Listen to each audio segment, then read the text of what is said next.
하나님의 말씀 요한계시록 14장 13절에 있는 말씀을 보겠습니다. 또 내가 들으니 하늘에서 음성이 나서 이르되 기록하라.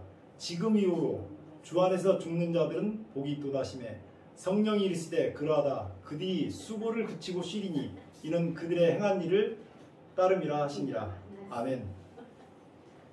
자, 이 말씀에서 제일 중요한 단어를 하나 찾아보세요. 주 안에서 죽는 자들은 네. 답이 맞을 뻔했어요. 딱 한 소절만 시작한 데만 하셨으면 정답이 네, 주 안에서. 자, 여기 계신 모든 분들이 주 안에 살게 되시기를 주의 이름으로 축원합니다. 네, 이것보다 더 좋은 복은 없어요.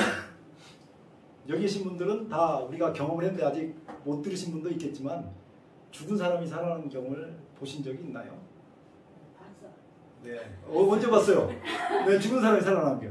그때 네. 아들이 돌아가셨는데 네. 5시간 되었는데 아들이 곡성서 오고 그랬거든. 살아나 그러네. 태양. 자, 그러니까 여기 계신 분들이 다 본 사건이 있어요, 우리가. 우리 아버지. 네, 그렇죠. 우리 아버지 돌아가셨다가 기도하고 살아나셔가지고 2년 반을 더 사셨어요. 우리는 부활이 어떤 것인지 경험한 가족들이에요. 보통 사람들은 그 경험하기 쉽지 않습니다. 인간의 이성으로 이것이 이해가 되던가요? 2년 반 동안에 예수도 믿고 맞아요. 은혜도 받고. 맞아요. 우리 어머니 아멘. 우리 어머니 확실하게 이해를 하셨네요. 한 번은 제 제자가 전화가 왔어요. 제가 전화를 받으면 끊어버려요. 그리고 전화를 걸면 안 받아요. 한참 이렇게 왔다 갔다 했는데 이 제자가 울면서 술을 잔뜩 마시고 울면서 전화를 한 거예요. 한의사니까. 토성한의원이라고 꽤 유명한 한의사고요. 제가 가르치는 사람 중에 최고로 머리가 좋은 사람이에요. 그래서 뭘 얘기를 하면 미리 그 다음에 뭐 가르칠 것까지도 아는 친구예요. 나이는 저보다 한 5살 어린데 근데 왜 울면서 전화했는가 했더니 딸이 혈우병이래요. 예수님 당시에 혈우병 고친 역사는 있지만 이 시대에 혈우병 고친 일이 있어요? 없어요? 쉽지 않죠. 네, 병원에서 의사가 고칠 수 있어요? 이성으로 이게 이해가 되는 일이에요. 제가 우리가 아버지 오늘 추도 예배를 당해서 이것을 생각해 보려고 하는 거예요. 우리가 믿는 하나님이 어떤 하나님인가? 그래서 전화를 통화를 하니까 선생님 우리 딸이 얼마 못 살고 죽는다는데 선생님 어떻게 도와주실 수 있느냐? 그래서 제가 뭐라고 그랬을 것 같아요. 된다 안 된다. 이 본래 이 병이 어디에 있는 병이냐면 유전자에 X 유전자가 2개 있잖아요. 이 하나가 있으면 혈병 아니에요. 남자들은 여기 X, Y 유전자 여기 하나 있으면 여기는 없는 거고 여기 있으면 유전병이에요. 이게 그 아버지는 유전자 적으로 혈병이 있는 사람이에요. 어머니는 혈병 인자가 있던 사람이에요. 딸이 XX 인자 2개가 다 여기에 다 지금 혈병 인자가 있으니까 오는데 그것도 증상이 발현될 때 악성이 있고 그렇지 않는 경우가 있다고. 고칠 수 있겠어요? 제가 그렇게 대답을 했어요. 만약에 사람이 살면서 이 막다른 골목에 다다랐을 때 딱 그때 그렇게 답변한 거예요. 막다른 골목에 다다랐을 때 거기가 끝이면 얼마나 인생이 허무하겠느냐. 그러니까 그 딸 데리고 교회 와라. 그리고 그 애기 엄마랑 같이 오라 그래가지고 교회 와서 기도하고요. 한학제 세계가 머릿속에 기도했는데 떠올랐어요. 이성적으로 이해가 됩니까? 하나님의 이성은 사람이 생각하는 이성하고 똑같아요. 훨씬 더 뛰어나셔요. 이렇게 말하는 것 자체가 이상한 거죠. 그래서 약제 세계를 적어줬어요. 이 약제를 가져가서 연구를 해봐라. 내가 기도할 때는 답변은 이 한약제 3가지가 나온다. 그래서 한약제 3가지를 적어줬어요. 저는 한약제를 전혀 모를 때예요. 전혀 알 수가 없는 상황에서 그 약제를 3가지를 적어줬어요. 그리고 3년이 지났는데 한의사들이 한 20명 앉아 있었어요. 자기가 강의가 끝났어요. 제가 이제 저녁 늦게까지 보통 11시 반 이렇게 하잖아요. 11시 반쯤 강의가 끝났는데 다 나가려고 그러는데 할 얘기가 있대요. 그래서 얘기하시라 그랬더니 저는 까맣게 잊고 있었는데 그 이재명 원장이 그 얘기를 하는 거예요. 자기 딸이 선생님이 그때 교회에 불러가지고 한약재 3개를 불러준 다음에 그 약을 가지고 자기가 조제해서 먹였는데 지금까지 한 번도 하혈을 하거나 코피를 쏟거나 하는 일이 한 번도 없었다는 거예요. 누가 하신 일입니까? 하나님께서 하셨어요. 우리 아버지가 돌아가셨는데 기도하고 살아났다는 일이 이성적으로 이해가 됩니까? 하나님은 뭘 창조하신 분이에요? 생명을 창조하신 분이에요. 그래서 이 유전자에 있는 병도 혈우병이요. 지금도 여전히 그 여자아이는 혈우병 유전자에 병이 있는 사람이에요. 근데 하나님은 그 병을 고치시잖아요. 그렇게 해서 기도에 응답된 한약재가 300개. 제가 기도에 응답해가지고 그 뒤에 기도에 응답된 한약재를 가지고 과학적으로 푸는 거지 제가 그걸 한약을 알아서 푼 게 아니고 하나님께서 응답하신 것들을 풀어가지고 과학적으로 다시 설명을 한 것뿐이죠. 그러니까 제가 능력이 뛰어나다고 막 사람들한테 얘기할 수는 없죠. 계속 기도하니까. 여러분들이 우리 아버지께서 돌아가셨는데 기도하고 살아나셔가지고 그 전에 예수님을 안 믿었어요. 제가 오죽하면 아버지 예수님을 믿어야 됩니다. 교파나 이런 거 다 떠나서 그냥 요 앞에 있는 교회 가셔도 좋고 좋으니까 예수님 믿어야 됩니다. 아주 얼마나 간절하게 몇 번 얘기했는지 몰라요. 그랬더니 내가 이만큼 선하게 살았는데 다른 사람에게 피해 안 끼치려고 살았는데 내가 정말 천국이 있으면 하나님이 나 안 데려가겠냐. 그렇게 생각하시는 일반적인 이성으로는 그게 생각이 가능해요. 그럴 수 있잖아요. 근데 예수 안 믿으면 천국을 못 가거든요. 이런 문제는 조금 더 고급 정보에 속하기 때문에 아직 잘 모르신 분들은 좀 넘어가고 지금 오늘은 그 얘기가 주제는 아니에요. 그렇게 하니까 제가 하나님께 뭐라고 했냐면 하나님 내가 다른 사람 다 전도해도 우리 아버지는 전도 못할 것 같아요. 포기합니다. 하나님 알아서 하시라고. 제가 포기하는 기도를 했다니까요. 그런데 하나님께서 우리 아버지가 죽었다가 살아난 역사를 통해서 그 경험을 십자가와 부활이잖아요. 그 경험을 직접 하게 하신 다음에 그 병원에서 회복하기 전에 예수님 믿었어요.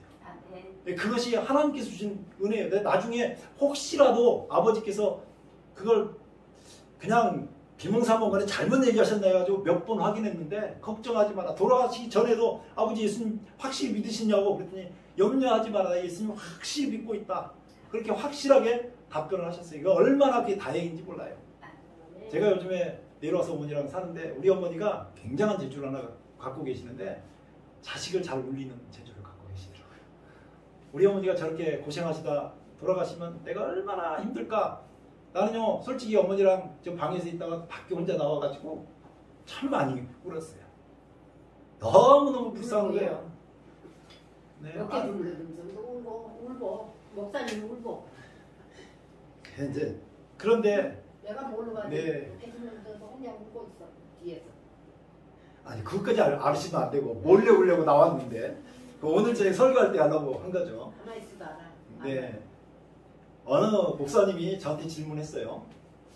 어머니하고 아내하고 물에 빠지면 누구를 먼저 구할 것이냐. 여기 신랑 있잖아요. 신랑 질문을 합니다. 어머니하고 지금 둘 다 앉아있어요. 그 자리에. 어머니하고 아내하고 지금 물에 빠지면 누구를 먼저 구하겠어요? 아내를 먼저 구하죠. 아내를 먼저. 어떻게 구하죠? 엄마는 수영 잘하시거든요. 아, 엄마는 수영을 잘해서 이러네. 제가 질문을 잘못한 것 같아요. 자, 두 분 다 수영을 못한다 그러고 한 명만 구해야 합니다. 엄마는 군에서 죽게 살기로 살아나온다. 저는요 그 질문을 받자마자 바로 저는 아내를 무조건 구하겠습니다 라고 얘기를 했어요. 받자마자 그 얘기를 우리 집사람한테 얘기를 했더니 우리 집사람이 뭐라고 한 줄 아세요? 당신 잘도 그러겠다. 어머니 먼저 무조건 구하시고 그렇게 얘기를 했어요. 그래서 제가 우리 어머니한테도 똑같이 얘기를 했대요. 그랬더니 잘했다. 그렇게 해야지. 어머니가 그러시더라고요. 아내를 먼저 구한다니까. 근데 제가 어머니하고 아내하고 물에 빠졌을 때는 왜 아내를 먼저 구한다 그랬냐. 아내를 안 구하고 어머니를 구했는데 둘 다 살면 아내한테 복해서 못 살 것 같아요. 그래서 못 살 것 같아서 어머니는요 혹시 아내를 구했는데 어머니가 그러시면 어떤 형편에서도 나를 이해하시고 용서하시고 아 그래 잘했다 그러실 분이라서 제가 아내를 무조건 구하겠다 그렇게 얘기를 했어요. 근데 제가 요즘에 어머니랑 같이 살다 보니까 우리 어머니는 제가 두 분이 물에 빠져가지고 어머니랑 아내랑 빠져서 물에 구하러 들어가면 거기서 갑자기 벌떡 일어나셔가지고 들어오지 말라고 거기 있어 산 사람이라도 살아야지 그러실 분이라는 생각이 들었어요. 솔직히 그런 생각이 들었어요. 정답이네. 네, 지금부터 한 15분 동안에 제가 성경이 어떻게 되어 있는지 우리가 어떤 하나님을 믿는지 좀 보여드리려고 해요. 성경은 여기 계신 분들이 생각하는 것처럼 그렇게 간단하게 기록되어 있지 않아요. 제가 나름대로 저는 과학자라고 생각을 해요. 제가 다들 아시지만 주식도 하잖아요. 그래서 나름대로 우리나라에서 주식 체계를 분석하는데 저보다 잘할 사람은 없다고 굉장히 교만한 소리를 하는데 그렇게 하고 있어요. 하나님께서 기도하면 이게 다 기도해서 기도 응답으로 받거든요. 계속 기도하니까 말씀도 마찬가지. 그런데 성경은 그런 차원의 얘기가 아니에요. 너무너무 기가 막히게 성경이 기록되어 있어요. 로켓 쏘아 올리는 거 아시죠? 그 수학적으로 계산하잖아요. 그 계산하는 것보다 성경이 훨씬 더 과학적이에요. 이게 한치도 틈이 없어요.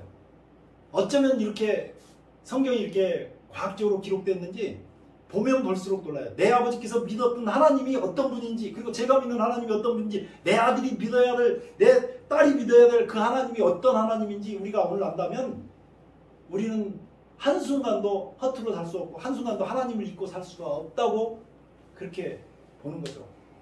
제가 의사 제자들이 좀 있잖아요. 근데 그 제자들에게 이 성경을 강의해서 올리면 일반적인 사람들은 잘 못 알아듣는데 오히려 지성이 깨어진 사람들이 말씀을 들으면 굉장히 말씀을 잘 받아들여요. 그리고 그 이재몽 원장이 죽었어요. 나이 젊은데 혈우병인데 발현이 안 되다가 갑자기 병이 와서 죽었는데 그 이재몽 원장이 저한테 매번 전화해가지고 선생님 이번 주 설교가 아직 안 올라왔습니다. 설교를 기다리는 거예요. 계속 말씀을 받고 그리고 헌금도 하고 그러니까 제가 엄청나게 감동을 받았던 그렇게 받게 했던 거죠. 조금만 맛만 보여드릴게요. 성경은 창세기부터 계시록까지 대략 47명가량이 성경을 기록했는데 1600년 동안 성경을 기록했는데 거의 모든 구조가 이런 구조로 되어 있다고 하는 사실을 알 수가 있어요. 11장 19절 이에 하늘에 있는 하나님의 성전이 열리니 성전 안에 하나님의 언약궤가 보이며 뭐가 보인다고요? 성전이 보인다고요. 성전이 보이는데 거기에 언약궤가 있습니다. 언약궤가 있고요. 거기에 뭐가 있어요? 번개, 음성, 지진. 무지개도 있어. 무지개가 어디 보여요? 무지개가 네, 있어. 큰 우박이 있다고 그래요. 큰 우박. 네.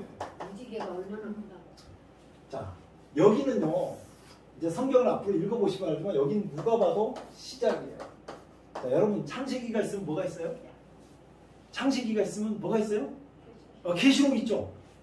시작 있으면 끝이 사람이 태어나면 죽을 날이 있어요.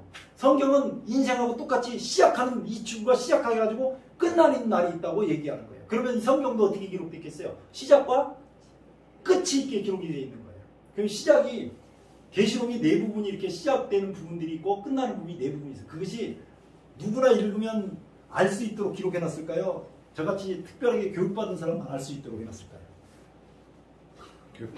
교육받은 사람만. 자, 그러면 교육받은 사람만 예수 믿어야 되잖아요.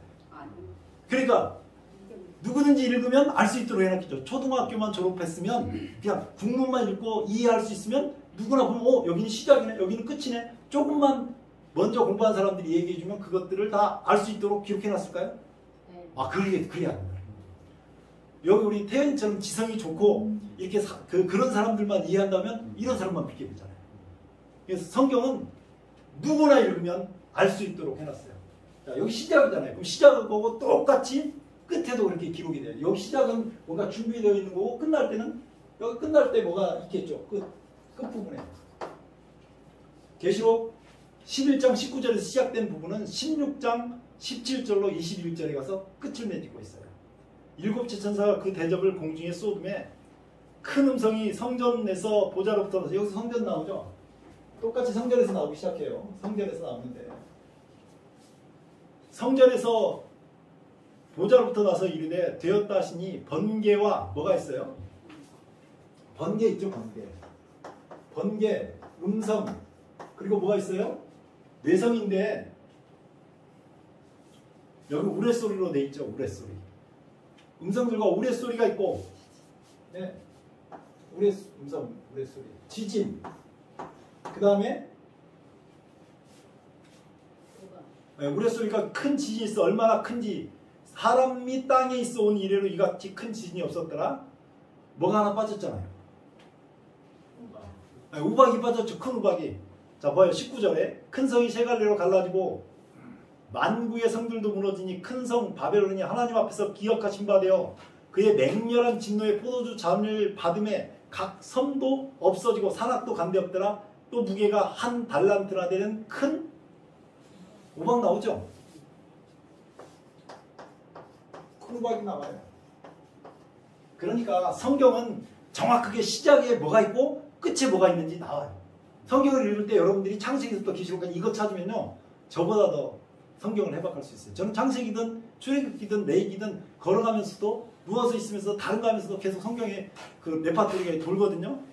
성경은 다 이런 구조로 돼 있다고요. 그래서 누구나 찾으면 이렇게 다 찾을 수가 있어요. 그리고 성경을 이렇게 찾으면 머리가 굉장히 좋아집니다. 제가 기억력이 굉장히 나빴어요. 우리 어머니가 잘 기억하실 거예요. 건타불이라 그러잖아요. 정말요. 기억력이 굉장히 나쁜데 갈수록 기억력이 좋아져요. 기억력이 굉장히 좋아져요. 이 성경의 레파토리를 계속 꿰고 있으니까 굉장히 기억력이 좋아지는 것들을 볼 수 있어요. 봅시다. 계시록 11장에서 시작되고 16장에서 끝났던 이 중간에 어떤 일이 있었는지 계시록 12장 1절에는 여자 이야기가 나옵니다. 자, 여자가 뭐 하는지 보세요. 하늘에 큰 이적이 보이니 해를 입은 한 여자가 있는데 그 발 아래 달이 있고 그 머리에는 12별의 관을 썼더라. 이 여자가 아이를 베어 해산하게 되며 아파서 애써 부르짖더라. 이 여자가 누구를 뵌다고요? 아이. 자, 이 아이가 누굽니까? 자, 성경은 누구를 위해서 기록되어 있는 책이죠? 그렇죠. 성경은 예수님에 대한 이 아이가 누구 얘기예요? 예수님 얘기가 확신할 수 있어요? 여자가 아이를 낳았다는데 이제 요즘에 신천지하고 제가 토론도 많이 했는데 신천지 있는 사람들이 막 돌아오지는 않아요. 근데 드문드문 들어온 사람들이 있는데 신천지는 이 사람이 이만이라고 주장을 해요. 그러면서 어떻게 질문하냐면 거꾸로 여자가 마리아냐 교회냐라고 질문을 해요. 이런 질문들이 많이 있어요. 근데 사람들이 여기서 해석하려고 보니까 여기 보면 12별의 관이 있죠. 12별의 원래 멸류관인데 12별의 그 관이 있죠. 그 다음에 뭐 해를 입었죠. 뭐 이런 것을 주목하는데 그런 게 아니에요. 여자가 지금 아이 낳는 게 핵심이죠. 제가 이건 정확하게 왜 예수님인지 여러 번 증명했어요. 왜 예수님인지 증명이 한 톨도 빗나가지 않게 딱 정확히 증명이 돼요. 그런데 이 이적이 또 다른 이적이 보이는데 뭐가 나오냐면 용이 나와요. 용이 나오는데 3절에요. 하늘에 또 다른 이적이 보이니 보라 한 큰 붉은 용이 있어 머리가 7이요 뿔이 10이라 그 머리에는 7 안간이 있는데 그 꼬리가 하늘별 3분의 1을 끌어다가 땅에 던진지라 용이 해산하는 여자 앞에서 그가 해산하는 아이를 삼키고자 하더니 뭐 하려고 해? 아이를 삼키려고 하는 거예요. 삼키려고. 자, 이렇게 줄거리를 딱 잡으면 여자하고 용하고 싸움이에요? 아이하고 용하고 싸움이에요? 그냥 아이하고 용하고 싸움이에요. 요 아이하고 용하고. 제가 우리 어머니랑 좋은 하나님, 나쁜 하나님 스토리를 계속 공부를 했어요. 자, 좋은 하나님은 어떤 하나님이 좋은 하나님이고 나쁜 하나님은 어떤 하나님이 나쁜 하나님인가?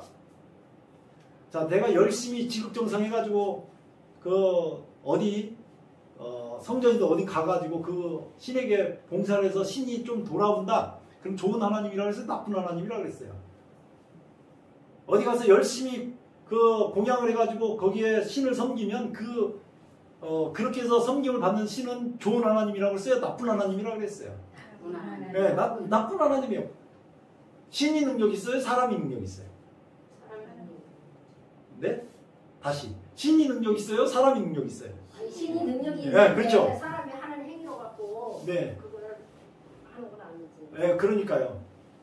그러니까 그 능력 있는 신이 사람이 공양하는 것을 받아가지고 그걸 보고 정말 지성을 다하면 감천해서 조금 감동해서 그래 좀 도와줄까? 올해는 정말 정성을 다했으니까 그 정도 헌신을 했으니까 올해는 액땜을 막아줄까? 이런 신은 천하의 나쁜 신이에요. 네, 그 나쁜 신이 어디 있냐면 여기 있어요. 여기. 그 정체를 제가 지금 얘기하는 거예요. 세상에 용이 없다고 생각하는 사람들이 있는데 그렇지 않아요. 나쁜 신이 여기 있는 거예요. 정체가 여기 들어있어요. 그 모든 것은 여기에 그 신의 정체가 있어요. 그럼 진짜 좋은 신은요. 좋은 부모는 어떤 부모가 좋은 부모라고 그랬어요? 자식을 위해서 네, 거저주죠. 어렸을 때 얘기지만 우리는 어린아이와 같거든요. 하나님 보시기에. 왜냐하면 하나님은 능력이 무한하시니까 인간은 한계가 있잖아요. 만약에 혈병 걸렸던 그 딸을 둔 아버지가 그 요청했을 때 하나님께서 집하러 와라. 와가지고 108번 절해라. 와가지고 뭐 해라. 고행해라. 무릎으로 저 어디까지 기어서 올라와라. 이렇게 했으면 그 아버지가 했을 것 같아요? 안 했을 것 같아요? 안 했지. 안 했을 것 같아요? 딸 살린다는데? 했겠죠. 했겠는데 그런 신은 좋은 신이에요? 나쁜 신이에요? 네, 나쁜 신이에요. 그러니까 성경에 하나님을 그렇게 이해하면 안 된다고요. 근데 그 정체가 어디냐면 진짜로 좋은 하나님을 이 존재가 자꾸 오해하게 만들죠. 요즘 사람들의 신앙 생각 속에 제가 도깨비 드라마 보셨죠? 그거 보니까 신은 없다. 뭐 이렇게 마침내 깨달았습니다. 신은 없구나. 이렇게 재밌게는 봤는데 그렇다는 거예요. 여자하고 아이하고 용하고 아이를 삼키려고 하는 이 역사가 나옵니다. 요게 다시 그 다음에 읽어보시면 하는데 미가엘하고 그의 사자가 싸움이 돼요. 이거는 뭐 중요하진 않은데 여기 용과 그의 사자가 싸움을 하는 장면이 나와요. 그리고 마지막 장면이 어떤 장면이 나오냐면 여자의 시에 남은 자손이 나와요. 이 부분은 오늘은 하지 않을 거예요. 이 부분이 성경에서 누가 교묘하게 글자를 뽑아냈어요. 그래서 여자의 남은 자손이라고 나오는데 이 남은 자손이라고 주장하는 사람들이 또 얼마나 많은지 몰라요. 근데 여기 C가 하나 빠졌는데 이 C가 뭐냐면 예수님이에요. 예수님이에요. 예수님. 요거는 오늘 설명할 것이 아니어서 다는 못합니다. 성경은 이렇게 구조가 돼 있어요. 이렇게 시작되는 구조와 끝나는 구조 사이에 이런 전쟁이 이야기가 있으면서 요건 계시록 12장의 얘기죠. 13장에 어떤 얘기가 나오냐면 13장에 짐승이 두 마리가 나와요. 첫 번째 짐승은 좀 이상하고 무서운 짐승. 무서운 짐승 이야기가 나옵니다. 그리고 이게 양같이 짐승이 하나 나오는데 용 같은 성질을 가지고 있는 짐승이 나와요. 자, 한번 물어볼게요. 겉모습은 양 같은데 속에 성질머리는 용이 나오면 그런 사람은 우리가 뭐라 그럴까요? 양 같아. 속은. 겉과 속이 다르죠. 네, 겉과 속이 다르죠. 한번 보겠습니다. 13장 11절에 보면 이런 말이 나와요. 내가 보면 또 다른 짐승이 땅에서 올라오니 어린 양같이 두 뿔 있고 용처럼 말하더라. 이것을 우리가 보통 말하면 겉모습은 목사 같은데 속은 이리 새끼더라. 좀 이해가 되시나요? 자, 땅에서 올라오는 두 짐승 얘기 갖고 이 짐승 이야기 두 개 끝에 뭐가 나오냐면 요즘에 그렇게 난리가 치는 666이 나와요. 성경 본문도 이해 못하고 성경을 해석하는 사람들이 너무너무 많거든요. 나훈교의 목사. 자, 그런데 이 이야기를 끝내고 계시록 14장에는 무슨 얘기가 나오냐면 이 얘기는 안 해. 예수님하고 어린 양인데 어린 양하고 14만 4천인이 등장합니다. 이렇게 계속 선과 악이 대비해서 나와요. 성경은 선과 악이 대비해서 나오는데 선은 뭐냐면요. 예수님이 선이에요. 우리 예수님이 우리한테 그렇게 잘할 수가 없어요. 여러분들이 경험해 보시면 알지만 어떻게 심장이 멎었는데 기도하고 살려주시냐고요. 이런 일이 너무도 무한히 반복돼서 제 인생에 제가 이것을 책으로 낸다 그러면 책이 몇십 권이 나올 것 같아요. 하나님께서는 제가 잘 가는 길에 있을 때만 하나님께서 내 하나님이었을까요? 하나님이 내가 잘 가는 길에 있을 때만 하나님이었어요? 내가 착한 일을 할 때만 하나님이었어요? 나 하나님에서 떠나갔을 때는, 하나님 부인하고 갔을 때는 나 이제 하나님 안 믿을래. 그러면 그런 적이 있었어요. 그런데 하나님이 내 하나님이었을까요? 우리 엄마가 엄마가 원망스러워서 말 안 하고 있을 때도 우리 엄마 할까요? 제가 아까 우스갯소리, 약간 우스갯소리로 엄마가 요즘에 와서 보니까 물에 빠져가지고 두 분이 있는데 구하려고 그러면 우리 엄마가 벌떡 일어나서 들어주려고 산 사람이 살라고 그렇게 한다고 그랬죠. 그렇게 우리 하나님이 제가 하나님을 부인하든 말든 어떤 짓을 하고 있든지 하나님이요. 내 하나님이에요. 그래서 그 하나님이 세상을 분간하라고 세상에서 저 못된 요 나쁜 하나님, 제 사람을 미혹해서 어떻게든지 멸망의 구렁텅이로 넣으려고 하는 요 존재가 있으니까 조심해라. 그리고 이 말씀을 준 거예요. 근데 성경을 읽는 목사님들이 성경 말씀대로 안 봐요. 나는요, 성경 설교하는 목사님들 설교를 듣다가 성경 본문하고 틀리면 혼자, 그분은 저한테 아무런 짓도 안 했는데 혼자 스트레스를 얼마나 받는지 몰라요. 그래서 제가 성경 본문만 이렇게 보는 거예요. 교리도 다 버렸어요. 제가 오랫동안 뿌리다 맞던 어떤 종파에 있었던 그 교리도 다 버렸어요. 제가 신학대학을 다니면서 공부했던 그 모든 것도 다 버렸어요. 저는 오직 성경 하나만 가지고 나를 그렇게 사랑해서 내가 너 때문에 못 살겠다. 그렇게 하신 그 하나님 믿으려고 그렇게 보고 있는 거예요. 그 하나님만 봐야 되겠다는 생각을 결심을 하는 거예요. 얼마나 좋은지. 하나님께서는 내가 아무것도 못해도 내가 네 하나님 돼줄게. 그리고요, 어제 저녁에 했는데 한 번 더 해야 되겠어요. 하나님께서 천국에 가면 우리에게 예수님께서 한 가지 선언을 해요. 무슨 선언을 한다 그랬어요? 어제 저녁에 들으신 분들요. 내가 너희를 뭐 한다고요? 그래요. 영원히 섬기겠다고요. 하나님께서 구원받은 모든 성도를 데리고 하나님께서 선언하시는 게 마태복음 20장 28절입니다. 내가 너희를 영원히 섬기겠다. 그게 천국의 법칙입니다. 인간의 이성으로 절대 이해할 수 없는 하나님의 사랑. 불어버리면 없어질 거잖아요. 알갱이 하나로 만들었는데 이게 값어치가 너무나 큰 것은 하나님이 온 우주를 창조하신 하나님이 이 땅에 오셔가지고 우리를 위해서 모든 것을 내놓으시고 우리를 위해서 섬기시다가 내가 너희를 위해서 네가 죽을 운명이기 때문에 구원하기 위해서 내가 십자가에 달려 죽어주마. 그렇게 말씀하신 거거든요.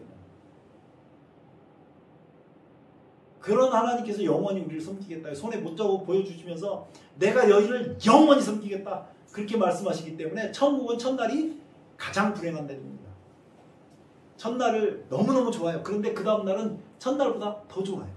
그 다음 날은 그 두 번째 날보다 더 좋아요. 천국에 가면 날마다 우리의 기쁨이 넘쳐요. 이 땅에서 아무리 행복한 것도 천국에 가면 내가 저런 정도를 가지고 행복하게 생각했다냐? 아무리 맛있는 거 맛봐도요. 천국 가면 저게 무슨 맛이야? 이렇게 생각할 수밖에 없어요. 천국은 매일매일 업그레이드 된다는 거예요. 아무리 이 땅에서 재밌었던 것도요. 천국 가면 재밌는 게 아니에요. 저렇게 재미없는 걸 재밌게 생각했어? 천국은 여러분들이 생각하는 것보다 훨씬 더 그 영광이 커요. 거기는요. 우리를 그렇게 사랑하셨던 예수님이 계셔요. 십자가에서 얼마나 고통스러웠는지 우리 어머니가 왜 그렇게 밭에 가서 일하는데 그거 알아요. 어렵고 힘든 시절에 저렇게 해야지 자식들을 키웠기 때문에. 그래서 그 일을 해야 되는 거예요. 그것이 이제 뇌에 완전히 박혀서 일을 하셔야 먹고 산다고 하는 그 심정이 그대로 박혀 있어요. 그러니까 속이 더 상한 거예요.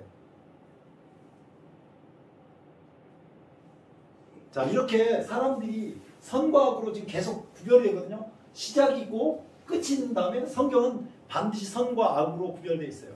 자, 여러분들 심판이 좋은 건가요? 재앙이 좋아요? 마지막 7재앙이 지금 우리 앞에 남아있다고 얘기합니다. 그 재앙이 좋아요, 나빠요? 자, 재앙이 좋다고 생각하시는 분은 손 들어보시고요. 재앙이 나쁘다고 생각하시는 분은 손 들어보세요. 잘 모르겠습니다. 자, 재앙이 나쁘다고 생각하시는 분들이 대부분이네요. 네.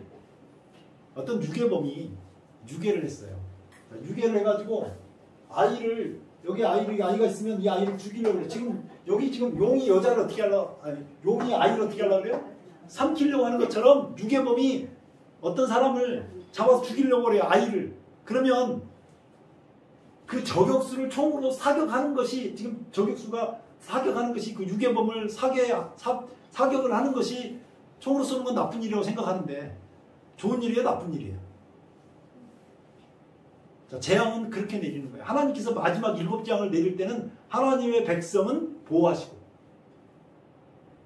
하나님 백성을 괴롭히고 핍박을 주는 존재는 멸하시기 위해서 7째 재앙을 내리기 때문에 재앙은 좋은 거예요, 나쁜 거예요? 재앙은 좋은 거예요. 재앙이, 우리가 생각하는 그 마지막 7재앙을 성경을 잘못 읽으면 나쁘다고 공부를 하게 돼요. 계시록 15장이에요. 또 하늘에 크고 이상한 다른 이적을 보매 7천사가 7재앙을 가졌으니 곧 마지막 재앙이라 하나님의 진노가 이것으로 마치 이루다. 하나님이 진노를 내리시는데 예수 믿는 사람은 천국 갑니다. 예수를 못 믿으면, 이 세상에 그냥 두면 모든 사람이 멸망하게 돼 있는데, 예수님께서 죽어서 예수만 믿으면 천국에 데려가시려고 그러는데, 그러니까 예수를 믿지 않으면 그냥 전부 다 멸망하는 존재인데 하나님께서 희생해서 사람을 구하신 거거든요. 여기 보세요. 마지막 재앙이 오는데 또 내가 보니 불이 섞인 유리바다 같은 것이 있고 짐승과 그의 우상과 그 이름의 수를 이기고 벗어난 자들이 유리바다가 있어서 하나님의 검은고를 가지고, 자, 검은고를 가지고 있죠.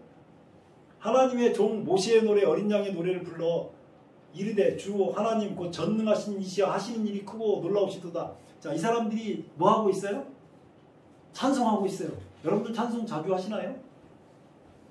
제가 아침에 일어나면 여기 나오면서 찬송을 막 하고 나와요. 주변에 지나가는 사람이 듣는지 안 듣는지 모르지만 하나님은 우리가 잠을 깰 때마다 찬송 받으실 만한 분이십니다. 하나님은 우리가 어려운 일이 있을 때도 찬송 받으실 만한 분이에요. 하나님은 우리가 좋은 일이 있을 때도 찬송 받으실 만한 분이에요. 하나님은 우리가 재앙 앞에 있어도 찬송 받으실 만한 분이에요. 그래서 찬송한다고요. 재앙이 오는데 찬송한다고요. 요 계시록 15장에 있는 찬송은 하나님께 구원받은 사람이고, 여기는 또 재앙 받는 사람이 있어요. 16장 1절 또 내가 들으니 성전에서 큰 음성이 나서 7천사에게 말하되 너희는 가서 하나님의 진노의 7대접을 땅에 쏟으라. 그래서 이 재앙이 쏟아지면서 계시록 우리가 아까 17장 16절로부터 봤던 번개 음성 대성, 이런 것이 여기 끝나는 끝 지점에 이게 나오는 이야기가 이렇게 나오는 거예요. 자, 성경은 어떻게 돼 있다고요? 시작이 있고 끝이 있다고. 여러분들 인생도요, 시작이 있고 끝이 있어요. 중간에 수많은 선과 악의 갈림길이 있지만 여러분을 사랑하시는 그 하나님은 한 번도 여러분을 잊지 않아요. 성경은 창세기도 이런 구조로 돼 있고요. 제가 다 보여줄 수 있어요. 출애굽기도 이런 구조로 돼 있고요. 레위기도 이런 구조로 돼 있고요. 민수기도 이런 구조로 돼 있어요. 제가 유튜브에 올려서 전부 성경을 하나하나 다 써가면서 이거 설명을 했거든요. 제발 성경을 보면서, 그리고 그 모든 이야기는 누구 이야기라고요? 그 모든 이야기는 누구 이야기라고요? 성경의 모든 이야기는 예수님 얘기예요. 그에서 벗어나면 저주를 받습니다. 성경은 창세기부터 계시록까지 모든 것이 한 분한테 초점이 맞춰져 있는데, 여자의 아이로 오셨던 이 예수님에게 초점이 맞춰져 있어요. 창세기부터 계시록까지 그 예수님이 와서 하나님이 어떤 분인지를 보여줬단 말이에요. 이성으로 생각하는 하나님이, 천지만물을 창조하신 능력 많은 하나님이 내가 영원히 너희를 섬기겠다. 내가 죽기까지 너희에게 목숨을 내줬다. 그런 의미로 하나님께 주신 거예요. 가서 한번 성경을 한 두세 번만 이렇게 적어보면요, 엄청나게 놀라운 것을 발견해요. 성경이 어마어마하게 기록이 되어 있다는 것을 알 수 있어요. 창세기부터 계시록까지 제가 이것을 하면서요, 저는 하나님의 그 놀라우신 지혜에 정말 매일매일 감동하고 있어요. 여러분들이 날마다 얼마가 되더라도 하나님 말씀 보고 하나님과 함께 동행하는 삶을 살아보세요. 그러면 여러분 인생이 바뀝니다. 여러분들이 하루에 몇 초라도 기도하라고 했어요. 제가 여러 번 얘기했기 때문에 알 것 같은데 하루에 몇 초 기도하라고 그랬어요? 하루에 몇 초 기도하라고 그랬어요? 몇 초라도. 1초라도. 아, 1초는 아니었어요. 1초는 아니었어요. 10초. 네, 10초요. 누가 기억하네요. 하루에 10초라도 기도하라고 그랬어요. 그러면 인생이 바뀝니다. 틀림없이 바뀝니다. 지금까지 내가 사는 삶을 평범한 삶이라 두고 여러분들이 하루에 10초를 기도하면요. 1년 뒤 인생은 달라져요. 10초. 10초씩만 기도해도 하나님은 밤새도록 여러분들이 하루 종일 기도하는 것도 좋아하시지만 하루에 10초 기도하면 인생을 바꿔요. 그렇게 바뀐 사람들의 기록이 여기 성경에는 어마어마하게 기록되어 있어요. 우리 아버지께서 돌아가셨는데 뭐 듣고 하나님께서 살려주셨어요? 우리의 기도 듣고 아무런 조건 없이 숨이 멎었던 아버지를 살려주신 거잖아요. 그러니까 이 부활의 신앙을 우리가 체험한 사람들이잖아요. 그리고 우리 각자 삶 속에서 하나님께서 우리를 인도한다는 그 삶의 이정표들이 있어요. 오늘 우리가 아버지 신앙을 이어받아서 오늘 아버지 추도 예배를 드리면서 아버지께서 믿는 하나님이 어떤 하나님이면 이런 하나님이신데 오늘 제가 믿는 하나님이 이런 하나님인데 오늘 우리 누님이 믿는 하나님이 이런 하나님인데 오늘 내 동생이 믿는 하나님이 이런 하나님인데 여기는 우리 조카도 있고 우리 딸도 있고 우리 아들도 있고 모든 사람들이 이렇게 위대하신 하나님을 날마다 믿고 살아가게 되시기를 정말 간절히 주의 이름으로 축원합니다. 기도하겠습니다. 아버지 우리 하나님 은혜를 감사합니다. 주님께서 주시는 그 놀라운 사랑 우리 것으로 삼을 수 있도록 은혜 베풀어 주시옵소서. 일평생 고생만 하신 우리 아버지 주님 안에서 이렇게 잠들게 하시고 주 안에서 죽는 자들이 복이 있다 선언하신 주님을 인해서 감사를 드립니다. 이제 어머니 일생에 오직 주님만 바라보고 살 수 있도록 주님 은혜를 베풀어 주시옵소서. 이 어머니와 함께 있는 행복 주신 것에 감사드리고 오늘 여기 있는 모든 사람이 주님 앞에 나와서 주님을 모시고 살 수 있도록 은혜 베풀어 주옵소서. 예수님 이름으로 간절히 기도드리옵나이다. 아멘.